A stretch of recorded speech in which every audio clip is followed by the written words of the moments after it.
સામે આવ્યા। ચોક બજાર સૈયદપુરા વિસ્તારમાં પોલીસે સર્ચ હાથ ધર્યું। જો 60થી પણ વધુ હુક્કા અને ફ્લેવર કબજે કરવામાં આવ્યા। આ સાધન સામગ્રીને ચકાસણી માટે લેબમાં પણ મોકલી દેવામાં આવી છે। ત્યારે હુક્કા બાર અને ગોગો પેપર ઉપર પ્રતિબંધ છે।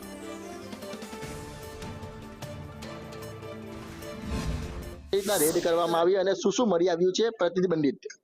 आज रोज अमने मेहरबान सीपी साहेब द्वारा सूचना आपवामां आवेल हती के सूरत शहर में ज्यां हुक्कानुं वितरण थतुं होय गैरकायदेसर तेमज गोगो पेपरनुं वितरण थतुं होय तेवी जग्याओ आइडेंटिफाई करवा माटे सूचना आपवामां आवेल। त्यारे अमने हालमां 60 थी वधु हुक्काओ मळी आव्या छे તેમજ કેટલાક પેપર છે કે જે ગેરકાયદેસર છે કે કેમ તેની તપાસ થશે અને ત્યારબાદ તપાસના અંતે કાયદેસર કાર્યવાહી કરવામાં આવશે। દુકાનદાર છે તેની સાથે વાત કરીશું।